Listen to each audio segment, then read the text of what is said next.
دوستوں اور یہ مقبول جان لکھتے ہیں کہ ان دنوں پاکستان کے جو حالات ہیں ہم سب جس بے یقینی کا شکار ہے، ایسے میں آپ آج کسی ایک ایسی محفل میں چلے جائیں جہاں چند لوگ بیٹھے موجودہ صورتحال کا ماتم کر رہے ہوں، تو وہاں آپ کو ہر چہرے پر ایک سوال ضرور ملے گا جس کا جواب ڈھونڈنے کی تگودو میں یہ قوم گزشتہ 75 سال سے مصروف عمل ہے، اور آج اسے ڈھونڈتے ڈھونڈتے خود ایک سوال نشان بن چکی ہے۔ سوال صرف ایک ہے جو ہر خاص و عام کے چہرے پر لکھا ہوا ہے: ہمارے دن کیوں نہیں بدلتے؟ ہمارے یہاں ملائیشیا کے مہاتیر محمد جیسا رہنما کیوں پیدا نہیں ہوتا؟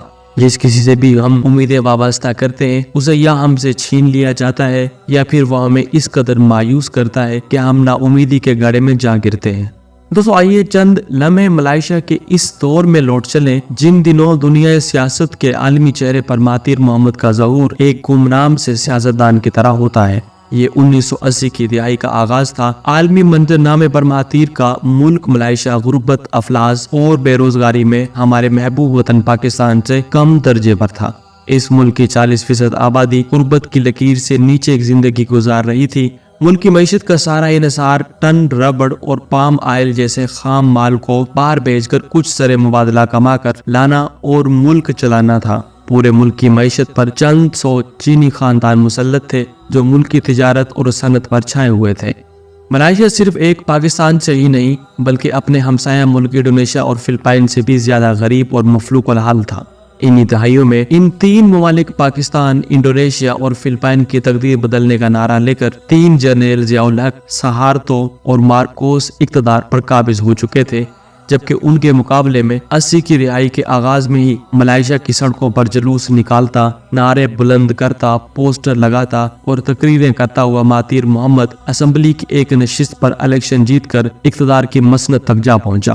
اور پھر تاریخ یہ کہانی بتاتی ہے کہ 22 سال تک لوگوں کی محبتوں نے اسے اس مسند سے اترنے ہی نہ دیا۔ اس نے ایک دن خود ہی بعد میں آنے والے کے لیے اقتدار کو خیر آباد کہنے کا اعلان کیا۔ اب ذرا موازنہ کیجئے، فلپائن پر فرڈینڈ مارکوس نے 10 برس مارشل لا اور 7 برس مارشل لا کے بغیر حکومت کی، اور جب لوگوں نے اسے دھکے دے کر نکالا تو ملک کے پاس معیشت سنبھالنے کے لیے خلیجی ممالک میں فلپائن کی خواتین کو گھریلو کارکنوں کی ترسیل اور سیاحت کے نام پر عصمت فروشی کے سوا اور کچھ باقی نہیں تھا۔ امریکی بالادستی کی وجہ سے سوبک کی زمین کو امریکہ کو اڈے کے طور پر بیچ کر اس سے رائلٹی لی جا رہی تھی اور اس سے ملک چلایا جا رہا تھا۔ دوسری جانب انڈونیشیا پر بھی اسی دوران ایک جنرل سہارتو برسر اقتدار تھا جو عوام کی طاقت سے نہیں بلکہ چند جرنیلوں کی مدد اور امریکہ کی آشیرواد سے حکمران بنا تھا۔ اس نے 3 برس تک وہاں حکمرانی کی۔ اس دوران اس نے 5 لاکھ سیاسی مخالفین کو قتل کیا، انڈونیشیا کو ایک مسلسل خوف کا شکار کیے رکھا۔ نتیجہ یہ نکلا کہ ملک کی ساری معیشت اور سرمایہ سہارتو خاندان کے قبضے میں چلا گیا۔ اس کے بعد وہی ہوا جو ڈکٹیٹروں کے ساتھ ہوا کرتا ہے، خلق خدا اٹھتی ہے، یا تو وہ دھکے مار کر نکالے جاتے ہیں، عوام کے پاؤں تلے روندے جاتے ہیں، یا پھر کسی حادثے میں ان کو عوام پر مسلط کرنے والے ہی انہیں ہلاک کر دیتے ہیں۔ سہارتو کو عوام نے عبرتناک طریقے سے ایوان اقتدار سے مکھی کی طرح نکال باہر پھینکا۔ اسی عرصے میں میرے ملک پاکستان پر ضیاء الحق کا اقتدار کا بول بالا تھا۔ اس دور کا صحافی اور مورخ اسے مرد مومن، مرد حق اور ملک کا نجات دہندہ ثابت کرنے میں مصروف تھا۔ دانشور طبقہ اسے ترقی کا سنگ میل کہتا تھا، مگر جیسے ہی یہ سنگ میل ایک حادثے کے نتیجے میں دنیا سے گیا تو اس ملک کے دامن میں فرقہ واریت، کلاشنکوف کلچر اور منشیات کے سوا کچھ باقی نہ تھا۔ اب ذرا مہاتیر محمد کے برسر اقتدار آنے اور 22 سال کے بعد اس کے اقتدار کو چھوڑنے کے اعلان تک کا سفر ملاحظہ کیجیے۔ جب اس نے پہلی دفعہ 2003 میں اقتدار چھوڑنے کا اعلان کیا تو لوگ رو رو کر کہہ رہے تھے کہ تم ابھی ہم ہی پر حکمران رہو، مگر اس نے انکار کر دیا کیونکہ وہ آنے والی نسلوں کو قیادت سونپنا چاہتا ہے۔